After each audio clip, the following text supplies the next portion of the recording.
Now, I have watched, coached, analyzed a ton of Marvel Rivals matches from bronze all the way up to one above all. And regardless of the rank, I always see these common mistakes. Whether it's when to take space, when to fall back, and where to position. No matter the rank, you fall into these bad habits. And today we're going to be talking about these mistakes and habits to fix them and avoid them. Do me a favor, like the video if you like it, and of course subscribe if you're new. We're going for 20,000 subscribers, so I hope you sit back, relax, and enjoy the show.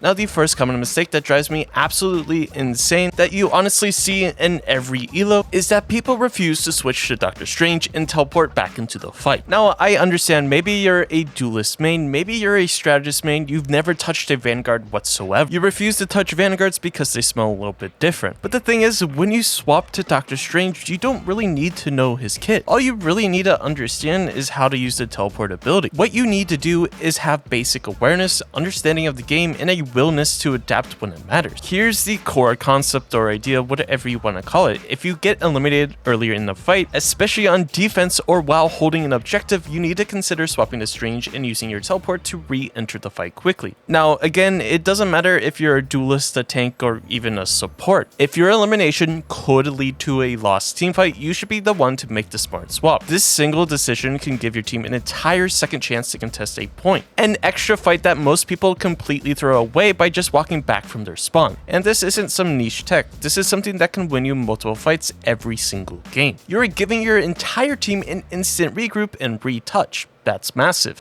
It can buy time, stall out a capture, or even flip the momentum entirely. Yet almost no one does it, not in low elo, not even in high elo where people should know better. And the biggest misconception or the part you're missing, it's not even hard to execute. It literally takes one brain cell to actually do. There's no excuse not to do this. The value it brings is way too immense. For me personally, I don't care if you're 80% to your ultimate on either a duelist, a Vanguard, or even a strategist. In a game like this, numbers honestly mean everything. The more teammates you have on a point, in theory, the higher the probability you're gonna win the fight. However, could that ultimate change a fight? Maybe. But in my personal opinion, I believe that numbers will always win the fight. Of course, that win percentage varies depending on the quality of players. So if you want to be a real difference maker, something that gives your team an actual advantage while everyone else is asleep at the wheel, learn to teleport back, learn just enough Strange to make this play consistently, and you'll start winning fights that other players just give up on. And one last thing to remember is that Doctor Strange's portal has a 180-second cooldown, and it's a global cooldown, meaning if you were to swap off of Strange and then swap back on, it wouldn't change the cooldown whatsoever, so you have to use it wisely. Now, this next common mistake is mainly due to your mental. Let's be honest, this is a hard one to really overcome. It's a mindset shift you have to make if you want to actually improve. Blaming your teammates or the rank system is never the answer to solving the problem. You can say ranked systems in competitive games are never perfect, that's completely true. Every new season for pretty much any game brings some kind of issues, whether it's a wonky MMR system, bad point distribution, or matchmaking inconsistencies. Let's be honest, you can't escape it from any game like CS2, Valorant, League of Legends, or anything else. But here's the honest truth, the truly good player will rise through the ranks anyway. Maybe not overnight, maybe not every game, but over time, your impact will in fact show. You don't need the system to be perfect, you just need to be undeniably good enough that it doesn't matter. That should be your mindset. Now let's talk teammates, because this is where most players hit a wall. Everyone has horror stories. Maybe your Spider-Man is diving in 1v6, maybe your supports forget what a heal button is, and maybe your tanks or Vanguards think that the front line is an optional way to play the game. Let's agree, it's rather frustrating, trust me, we've all been there, myself included, but here's the hard truth. You don't deserve better teammates until you can consistently carry the ones you have. If you're still in the rank where these kind of teammates are common, then you're still in the rank where you belong, unfortunately. If you're playing at the level of the next tier, the tier where your teammates are more reliable, you'd already be there. That's how the system works over the long haul. The mistake people make is assuming they should be surrounded by top tier players before proving they can win without them. But that's backwards. You earn good teammates by outperforming bad ones. That's a fact. So if you're relying on your squad or teammates to peel, flank, dive, or combo ultimates the same way players do at higher levels, you're setting yourself up for disappointment. The people you're playing with aren't doing those things because they're not capable of them yet, and frankly, neither are you if you're still here. Instead of asking why isn't my team doing more, ask how can I do enough for all of us. Your focus should be on what you can personally control. your positioning, your decisions, your mechanics, your impact. Because that's the only way out of the elo you're in. You drag the game across the finish line whether or not anyone follows. That's the real test, that's the real climb. So the common mistake here is that you're constantly blaming your teammates. You have to remember that is something out of control. You can't control how well your teammates perform. The only thing that's actually in control is yourself. You can decide how well you're going to be playing, how well you're going to be flanking, how well you're going to be peeling, and how well you're going to be adapting to situations. And I see this constantly across all ranks, people constantly arguing with one another. And honestly, the only thing that I've seen resulting in everyone being toxic to one another is that your team as a whole just plays worse and worse. I've always thought when you're playing an online game and you're talking to random strangers, so you should always use the golden rule, which is treat others the way you want to be treated. Now this next common mistake might sound a little counterintuitive, but sometimes the smartest play you can make is to get eliminated on purpose, strategically of course. There's an idea of flipping objectives, accidentally handling control of the point or payload over to the enemy. It's one of the most common and costly mistakes across all ranks. And while this tends to affect vanguards the most, every role needs to understand this concept. Take for example a payload map. If a fight breaks out and several of your teammates get eliminated, the instinct might be to back out, regroup, and avoid feeding. That's good unless you're already too close to disengage cleanly. If it's inevitable that you'll get eliminated, you want to get eliminated in a way that stalls the enemy's progress. That means positioning yourself on top of the cart, forcing them to eliminate you before they can push. You'll respawn just as fast either way. But this way you are draining time from their push and avoiding the dreaded stagger where you die late and leave your team outnumbered for the next engagement. So maybe you've heard the term from your teammates to die on the point. So if you're new to Marvel Rivals, or maybe you just didn't understand the term, that's the idea. You're trying to stall out on the point for long enough to get that extra point, get that extra distance, anything like that. Now let's talk about control maps, otherwise known as the King of the Hill, or KOTH for short. When your team owns a point, every second you hold, it is valuable progress. What a lot of players don't realize is that even if a fight is messy and prolonged, maintaining control of the objective matters just as much as winning the fight. If you give up control mid-fight and the enemy flips it, you've essentially gifted them progress and reset the win condition. Even if you end up winning the fight shortly after, you've likely turned what could have been the final fight into one of two, giving the enemy another opportunity to contest. And trust me, I've seen this through all ranks from bronze all the way up to one above all, that some people just don't understand that flipping is a crucial aspect of the game. It's critical to weigh every decision in those moments. Is leaving the point worth it? What do I gain by stepping off? What do I lose if the enemy flips it? Think of it in a way as a mental checklist. Let's say you want to dive the enemy supports, great.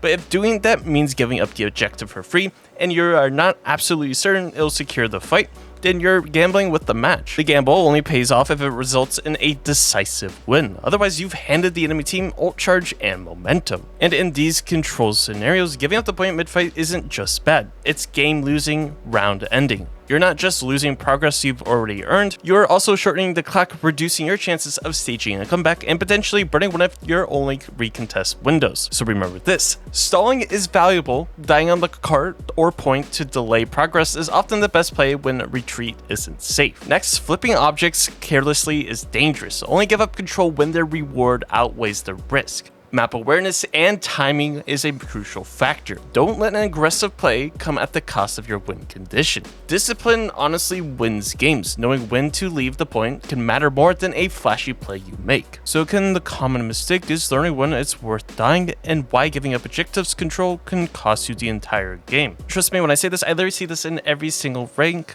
regardless of skill or playstyle, anything like that, especially in the domination game mode. Most of the time, the team that wins the first fight, captures the point, should be able to hold on to 99%.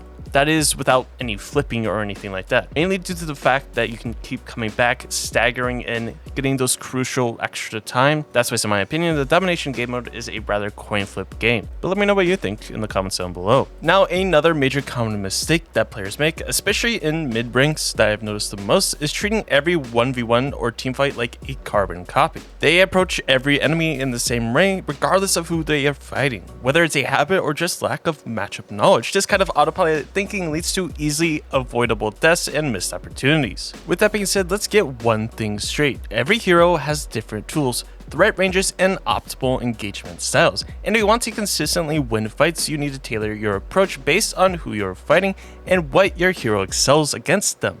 Think of it this way, your goal in every duel or engagement is to force the fight into your zone of strength while pushing the enemy into their zone of weakness. That's how you start winning fights that used to feel unwinnable. But now flip the script. Let's say you're still on Winter Soldier, but this time facing a ranged damage dealer like Hela or Black Widow. Standing out in the open, trading shots from 30 plus meters away is a guaranteed loss, as those heroes excel in long range while you're mainly mid to close range. Close the gap and play to your strengths. But what does this actually tell us? You can't succeed by treating every enemy the same. That's not how high level players think. Great players learn how each matchup works from both sides. Now that hero wins neutral, what their power spikes are, where their blind spots lie, and then make micro decisions in real time to tilt the fight in their favor. If you always engage from the same distance, use the same ability order, or take the same angles no matter who's in front of you, you're setting yourself up to lose the moment someone understands your pattern. Matchups are like puzzles, and good players know how to play differently depending on the piece in front of them. Marvel Rivals is an ever evolving and ever adapting game that you need to think fly on. So with that, let's develop some type of action plan. First, you want to learn the strengths and weaknesses of the heroes you struggle against.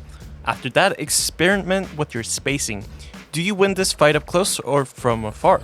Then pay attention to their cooldowns. When are they vulnerable? Then break your habits. Don't approach every duel with a default playstyle. Matchups demand flexibility. The better you understand how different heroes function in neutral and what your kit can do to punish them, the more fights you'll start to dominate even before the first shot is fired. Now, my fifth and final common mistake that I've found. This one is, pretty important and a little bit controversial. It's about tier lists. While they are fun, generate tons of discussion, it doesn't necessarily matter to that many people outside of the top 1%. You have to think for a majority of the time, most, if not all, tier lists are usually built with high level or competitive play in mind. That means they are shaped around optimal mechanics, pro-level decision making, and team compositions that just don't reflect the average match. They're meant to reflect the meta at the highest levels, where execution is tight, positioning is precise, and players know every matchup inside and out. But if you're in gold, platinum, diamond, bronze, whatever it is, it doesn't necessarily mean it's going to work the same. Think, for example, characters like Hela. Aim heavy character, heavy mechanics. Because someone's playing amazing in high level or a pro play match doesn't mean necessarily the players in bronze are going to be doing the same next thing. I'm not saying you're terrible at the game, I'm just saying proportionally, realistically, it's not going to be affecting you the same way. While quote-unquote tier S characters like Human Torch and Hela might be dominating, one above all lobbies and pro matches, maybe you have Squirrel Girl terrorizing bronze lobbies. That's why, in my opinion, tier lists are really based on point of view. While they can be a little bit beneficial, giving you a general understanding of what's played in pro play or high level play, so maybe you start practicing a high ranked hero. Once you eventually hit that rank, you'll know how to play them properly. So the common mistake here is limiting yourself to only S+ heroes. In my honest opinion, I truly believe that any hero in Marvel Rivals can be a S tier hero. It's really just dependent on the individual user playing it. For example, let me throw in Black Widow. Usually, a lot of people that make tier lists place her relatively low. Now, while I do as well, I always say it's really dependent on the user. I would say a majority of the community agrees that Black Widow isn't as strong as some of the other heroes in the game. Well, yes, that is true, but if played properly, you're positioned well, and of course you have a Mantis helping you out, this character can seem like a S+ character. That's why I don't feel there's necessarily a limit to the tier list. Some heroes can see a little bit underpowered compared to some of their counterparts, but I truly believe it's from your own point of view. Again, most tier lists are based around high level and pro play analysis. It's mainly about the meta characters. Unless it's specified in the title, it's usually all the same. But anyways, those were 5 of my common mistakes that I think you should be looking out for when you're playing Marvel Rivals. And if you have your own common mistakes, let me know in the comments down below. Do me a favor, hit that like and subscribe button. It greatly helps out the channel, really gets the video out there. Regardless, I hope you have a great day, and I'll catch you in the next one.